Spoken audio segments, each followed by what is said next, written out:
वीणा हूँ, नारी हूँ परम प्रवीणा हूँ। मैं भक्ति हूँ, मैं युक्ति हूँ, मैं मुक्ति हूँ, आसक्ति हूँ, अनुरक्ति हूँ।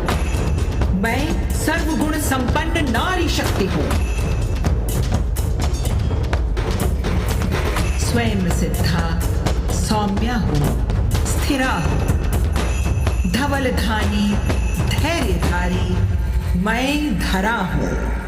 यत्र नार्यस्तु पूज्यन्ते रमन्ते तत्र देवताः, यत्रैतास्तु न पूज्यन्ते सर्वास्तत्राफलाक्रियाः। एक वक्त ऐसा था जब सरकारें कहती थी कि महिलाओं का उत्थान करो। आज वक्त ऐसा है जब हिंदुस्तान कहता है कि राष्ट्र का अगर उत्थान करना है तो महिलाओं का विकास आवश्यक है। महिलाओं के सम्मान और समानता की भावना को ऊपर रखकर ही राष्ट्र तरक्की कर सकता है, जिसमें महत्वपूर्ण भूमिका निभाती है सरकारें। तो आइए शुरू करते हैं हमारा आज का कार्यक्रम और जानते हैं कि बीते 9 वर्षों में महिला एवं बाल विकास मंत्रालय ने महिलाओं के उत्थान, महिलाओं के विकास और उनके समानता और सशक्तिकरण के लिए किस तरह की योजनाएं लागू की और इन योजनाओं का महिलाओं पर किस तरह से प्रभाव पड़ा।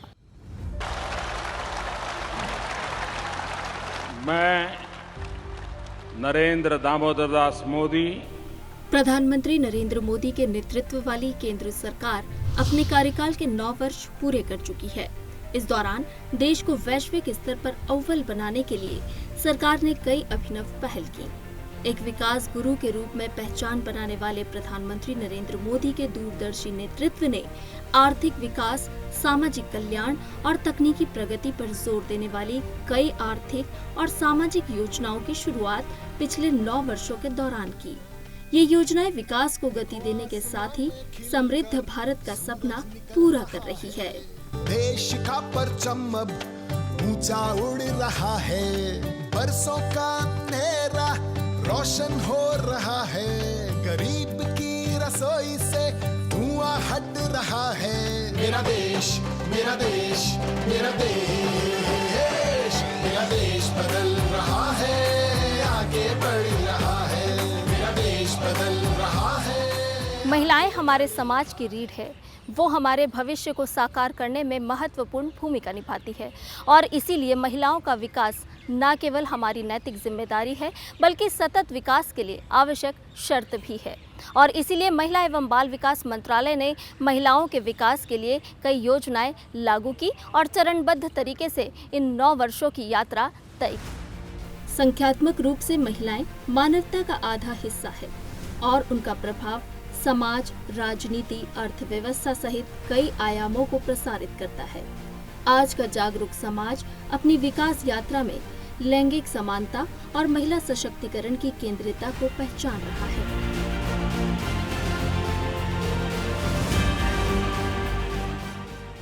बदले हुए समाज ने मातृशक्ति के प्रतिबिंब के रूप में नारी शक्ति का दृढ़ संकल्प, इच्छा शक्ति, कल्पना, लक्ष्यों के लिए काम करने की क्षमता और कड़ी मेहनत को रेखांकित किया है। और ये गुण इस सदी में भारत की गति और पैमाने को बढ़ाने में प्रमुख भूमिका निभा रहे हैं। आज पुरुषों की तुलना में महिलाओं की संख्या बढ़ी है। देश में पिछले 9 वर्षों में हाई स्कूल और हायर एजुकेशन लेने वाली लड़कियों की संख्या 3 गुना हो गई है। विज्ञान, प्रौद्योगिकी, इंजीनियरिंग और गणित में लड़कियों का नामांकन आज 43% है, जो अमेरिका, ब्रिटेन और जर्मनी जैसे देशों से अधिक है। चिकित्सा, खेल, व्यापार या राजनीति जैसे क्षेत्रों में महिलाओं की भागीदारी भी बढ़ी है। साथ ही वो इन चुनौती भरे क्षेत्रों का सफल नेतृत्व कर रही हैं।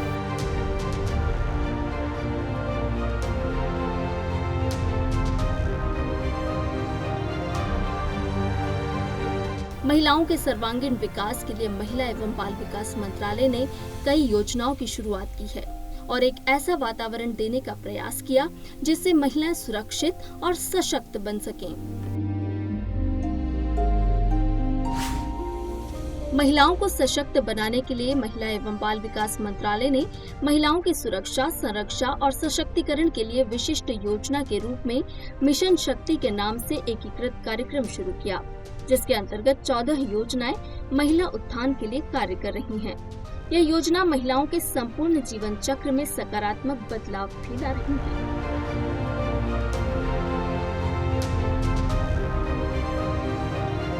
मिशन शक्ति की 2 उपयोजनाएं हैं, संबल और सामर्थ्य। जहां संबल उपयोजना महिलाओं की सुरक्षा के लिए है, वहीं सामर्थ्य उपयोजना महिलाओं के सशक्तिकरण के लिए। संबल उपयोजना में 1 स्टॉप सेंटर, महिला हेल्पलाइन, बेटी बचाओ बेटी पढ़ाओ की पूर्ववर्ती योजनाएं शामिल हैं।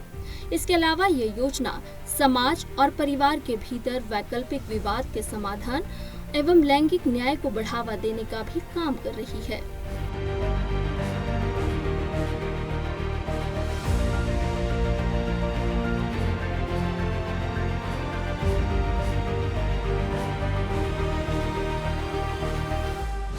देश में 3,32,00,000 महिलाओं ने प्रधानमंत्री मातृवंदना योजना से जुड़कर 5,000 रुपए का कैश बेनिफिट अपने बैंक के खाते में प्राप्त किया। अब तक 13,650 करोड़ रुपया लगभग महिलाओं के बैंक खाते में पहुंच चुका है। मैं आनंदित हूं ये कहते हुए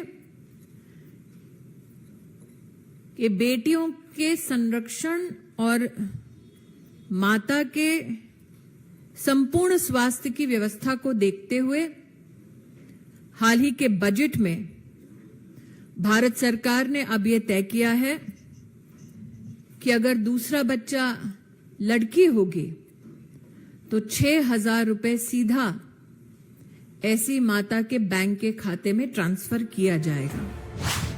सामर्थ्य उपयोजना में उज्ज्वला स्वाधार गृह और कामकाजी महिला छात्रावास की पूर्ववर्ती योजनाओं को संशोधनों के साथ शामिल किया गया है। इसके अलावा कामकाजी माताओं के बच्चों के लिए राष्ट्रीय क्रेच योजना और विशिष्ट ICDS के तहत प्रधानमंत्री मातृ वंदना योजना जैसी मौजूदा योजनाओं को भी इस योजना में शामिल किया गया है, जिनका लाभ लेकर आज वो महिलाएं सबल हुई हैं जिनकी पहचान कभी एक अबला नारी के रूप में हुआ करती थी। आत्मनिर्भरता की ओर बढ़ते भारत में महिलाओं ने अपनी सशक्त पहचान बनाई है।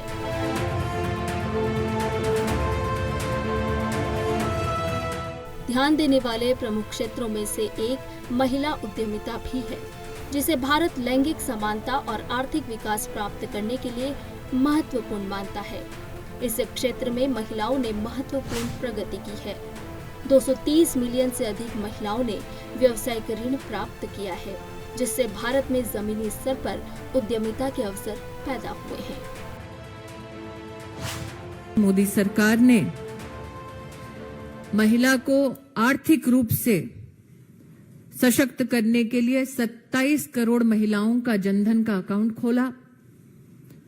27 करोड़ 70 लाख मुद्रा लोन्स मात्र महिलाओं को दिए। 26 हफ्तों की मैटरनिटी लीव, ये भी महिला उत्थान की दृष्टि से सरकार का एक सराहनीय कदम रहा। सुकन्या समृद्धि अकाउंट्स योजना के अंतर्गत 3 करोड़ 18 लाख खोले गए। प्रधानमंत्री मातृवंदना योजना मिशन शक्ति की ही एक कड़ी है, जो गर्भवती महिलाओं और स्तनपान कराने वाली माताओं को गर्भावस्था और स्तनपान के दौरान 5,000 रुपए की नकद प्रोत्साहन राशि 2 किश्तों में DBT मोड में देती है। इसके अतिरिक्त दूसरे बच्चे को कवर करने के लिए इस योजना का विस्तार करके 6,000 रुपए की राशि का मातृत्व लाभ प्रदान किया जाता है। सरकार की सफल योजनाओं में प्रधानमंत्री उज्ज्वला योजना भी शामिल है, जिसकी शुरुआत 1 मई 2016 को प्रधानमंत्री नरेंद्र मोदी ने की थी। इसके तहत गरीबी रेखा से नीचे आने वाली महिलाओं को जहरीले धुएं से निजात मिली। भारत में आजादी के बाद से महिलाओं के कल्याण को लेकर सैकड़ों स्कीमें बनी। लेकिन इसके बावजूद देश के हजारों गांव में करोड़ों महिलाओं को दिन के तीनों पहर चूल्हे के सामने बैठकर खाना पकाना पड़ता था। प्रधानमंत्री मोदी ने गरीब महिलाओं को चूल्हे के धुएं से आजादी दिलाने और उनके बेहतर स्वास्थ्य को ध्यान में रखकर प्रधानमंत्री उज्ज्वला योजना की शुरुआत 1 मई 2016 को की थी। इस योजना ने जहां महिलाओं को चूल्हे के धुएं से मुक्ति प्रदान की, वहीं उज्ज्वला स्कीम केंद्र सरकार की लोकप्रिय योजनाओं में शुमार की गई। आज बड़ी संख्या में महिलाएं इस योजना का लाभ उठा रही हैं। प्रधानमंत्री उज्ज्वला योजना से 1 मार्च 2023 तक 9.59 करोड़ लाभार्थी जुड़े हुए हैं। वित्तीय वर्ष 2022-23 में मोदी सरकार ने प्रधानमंत्री उज्ज्वला योजना के लाभार्थी परिवारों को साल के 12 सिलेंडरों पर 2400 रुपए की सब्सिडी यानी एक सिलेंडर की खरीद पर 200 रुपए की सब्सिडी देने का फैसला लिया। इस पहल को आगे बढ़ाने के लिए प्रधानमंत्री एलपीजी पंचायतों की शुरुआत की गई। इसमें उज्ज्वला लाभार्थियों को एलपीजी के सुरक्षित और सतत उपयोग के लिए प्रोत्साहित किया गया। पूरे देश में लगभग 90,000 एलपीजी पंचायतों का आयोजन किया गया। इसके साथ ही उज्ज्वला दीदी के नाम से एक और पहल शुरू की गई। इसमें 10,000 महिलाओं को लोगों को शिक्षित करने की जिम्मेदारी सौंपी गई। उज्ज्वला दीदी ने एलपीजी सुरक्षा से संबंधित समस्याओं को दूर करने में मदद की, साथ ही पंचायत में महिलाओं के सशक्तिकरण में भूमिका निभाई। जानते हैं सभी लोग जीवन चलेगा नहीं और जीवन चलाना है तो बेटियां भी चाहिए। बेटे और बेटियों के इस फर्क को सरकार ने समझा। सरकार ने न केवल बेटियों को बचाने का संकल्प लिया, बल्कि उन्हें पढ़ाने और आगे बढ़ाने के लिए भी सरकार प्रतिबद्ध रही है। और इसीलिए आंकड़े बताते हैं कि सरकार का ये प्रयास आज किस तरह से फलीभूत हुआ है। जब तक हमारी 18वीं सदी की मानसिकता रहेगी, हमें खुद को 21वीं सदी का नागरिक कहने का कोई अधिकार नहीं है। प्रधानमंत्री ने बेटे और बेटियों के बीच भेदभाव को समाप्त करने का आह्वान करते हुए हरियाणा के पानीपत से राष्ट्रीय कार्यक्रम बेटी बचाओ बेटी पढ़ाओ का शुभारंभ किया था। इस दौरान उन्होंने भारत के लोगों से भावनात्मक अपील करते हुए कहा था कि वह बेटियों के जीवन की भीख मांगने के लिए एक भिक्षु के रूप में आए हैं। आज यह योजना बहुक्षेत्रीय हस्तक्षेप के माध्यम से देश के सभी जिलों में लागू है। इस योजना ने बालिकाओं को महत्व देने के संबंध में राष्ट्र की मानसिकता में बदलाव लाने की दिशा में सामूहिक चेतना को जगाया। यह राष्ट्रीय स्तर पर जन्म के समय लिंगानुपात में 16 अंकों तक के सुधार से परिलक्षित होता है, जो 2014-15 में 918 से बेहतर होकर 2021-22 में 934 हो गया। सुकन्या समृद्धि योजना बेटी बचाओ बेटी पढ़ाओ योजना का एक हिस्सा है। इस योजना में अब तक 7.6% सालाना के हिसाब से ब्याज मिल रहा था, जो अब बढ़ाकर 8% कर दिया गया। इस योजना के माध्यम से बेटियों के भविष्य की चिंता की गई। महिलाओं के संरक्षण के लिए देश के हर जिले में वन स्टॉप सेंटर बनाने की बात हो या फिर आंगनबाड़ी को स्मार्ट बनाना हो, इन 9 वर्षों में सरकार ने महिलाओं को आत्मनिर्भर और मजबूत बनाने की ओर कदम बढ़ाए हैं। हिंसा से प्रभावित और जरूरतमंद महिलाओं के लिए एक छत के नीचे विविध एकीकृत सेवाएं प्रदान की जा रही हैं, जिनमें 36 राज्यों केंद्र शासित प्रदेशों में 733 वन स्टॉप सेंटर या सखी सेंटर के माध्यम से पुलिस, चिकित्सा और कानूनी सहायता एवं परामर्श और मनोवैज्ञानिक सामाजिक परामर्श की सुविधा शामिल है। साथ ही टोल फ्री महिला हेल्पलाइन 181 के माध्यम से आपातकालीन या गैर आपातकालीन सहायता प्रदान की जाती है।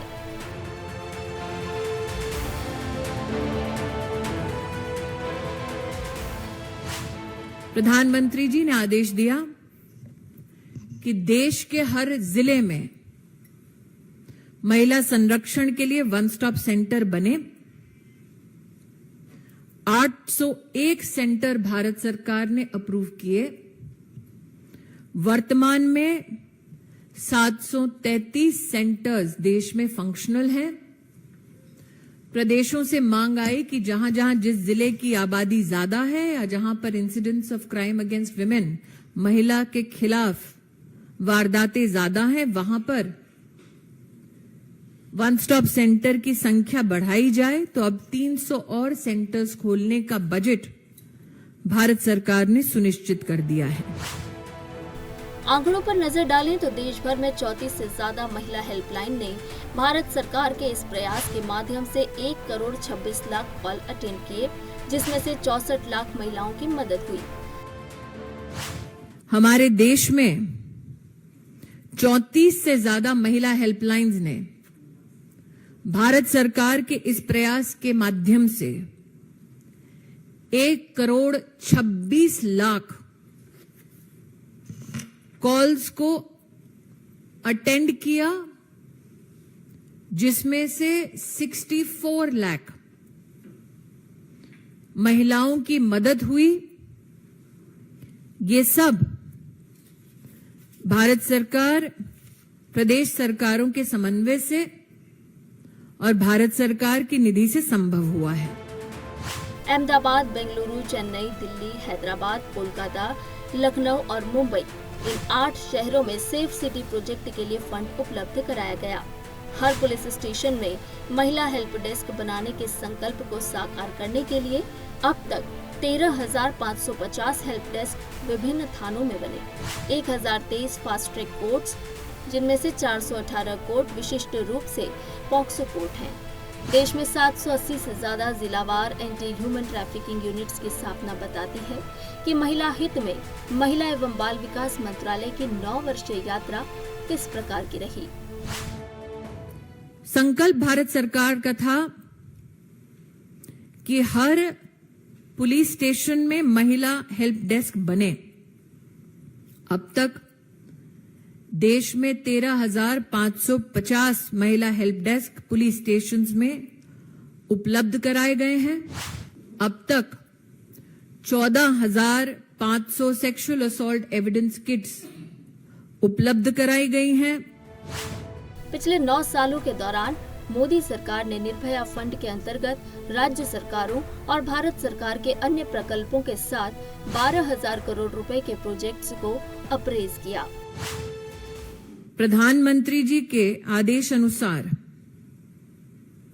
निर्भया फंड के अंतर्गत महिला एवं बाल विकास मंत्रालय ने प्रदेश की सरकारों के साथ और अन्य भारत सरकार के प्रकल्पों के साथ 12,000 करोड़ के प्रोजेक्ट्स को अप्रेज किया। 6,712 करोड़ के फंड्स को रिसीव करवाया और वर्तमान में प्रदेश सरकारों को मात्र इसी फंड से 4,923 करोड़ रुपया भारत सरकार दे चुकी है। कई लोगों को यह जानकारी नहीं कि साल 2014 से पहले अगर महिला किसी मुसीबत में होती तो मेडिकल व्यवस्था, पुलिस का सहयोग, लीगल सहयोग, ऐसा कोई भारत सरकार का प्रकल्प नहीं था देश में जिससे महिला को संरक्षण मिल सके।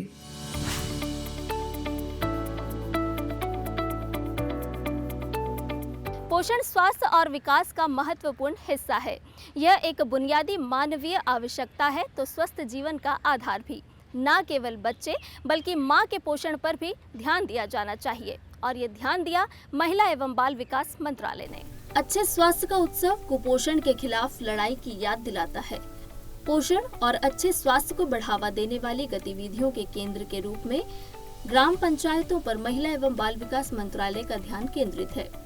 पोषण उत्सव एक उत्सव मेले के रूप में है जिसमें विशेष रूप से छोटे बच्चों और महिलाओं के लिए अच्छे पोषण के मूल संदेश के साथ देश में कुपोषण की चुनौतियों का समाधान करने के लिए आयु उपयुक्त अच्छे स्वास्थ्य पहलों पर उन्हें संवेदनशील बनाना है।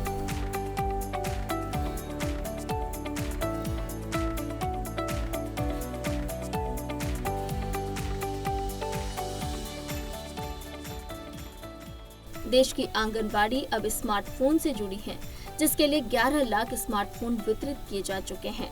देश के 13,90,000 आंगनबाड़ी केंद्रों में पोषण ट्रैकर नामक व्यवस्था स्थापित की गई और देश के 9 करोड़ से अधिक लाभार्थी इन योजनाओं का लाभ उठा रहे हैं। गर्भवती महिलाओं के खाते में सीधा कैश ट्रांसफर किया जा रहा है।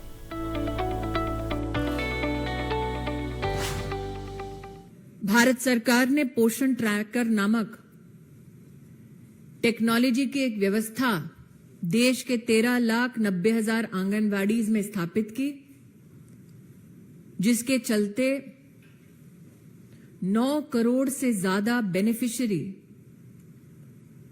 गर्भवती महिलाएं, 6 साल से कम उम्र के बच्चे, जिसमें से 92% आधार सीडेड हो चुके हैं, उनको आंगनबाड़ी व्यवस्था से रियल टाइम टेक्नोलॉजी के माध्यम से जोड़ा गया। भारतीय सशस्त्र बलों में स्थायी कमीशन प्राप्त करने वाली लगभग 2091 महिला अधिकारियों के साथ सशस्त्र बलों जैसे गैर पारंपरिक क्षेत्रों में महिला नेतृत्व का समर्थन करने का देश का एक मजबूत ट्रैक रिकॉर्ड है। तू बस जीतने की ठान ले। मुझे जीतने की आदत है, यही दुश्मनों की शामत है, रग रग में इंडिया।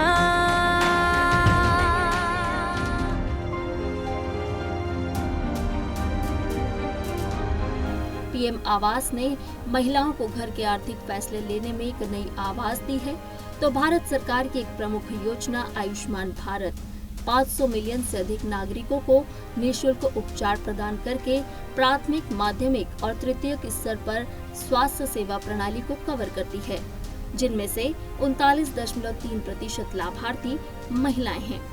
पिछले 9 वर्षों में देश महिलाओं के नेतृत्व वाले विकास की दृष्टि से आगे बढ़ा है। देश सबका साथ, सबका विकास, सबका विश्वास और सबके प्रयास की भावना के साथ आगे बढ़ रहा है। जिस तरह से देश की बेटियां आज राष्ट्रीय सुरक्षा में अपनी भूमिका निभा रही हैं, राफेल उड़ा रही हैं, तो वहीं उद्यमिता के क्षेत्र में भी महिलाएं पीछे नहीं हैं। जोखिम भी उठाती हैं, निर्णय भी लेती हैं, नेतृत्व भी करती हैं। महिलाओं के बारे में न केवल देश में सोच बदली है, बल्कि दुनिया में भी बदली है, जो बताता है कि मोदी सरकार की प्राथमिकताओं में महिला सशक्तिकरण प्रमुख है। आज के कार्यक्रम में बस इतना ही। मुझे दीजिए इजाजत। जीवन दायिनी हूँ, तोड़ती जंजीर हूँ मैं, वेग शिप्रा चंचला हूँ, नीर हूँ मैं।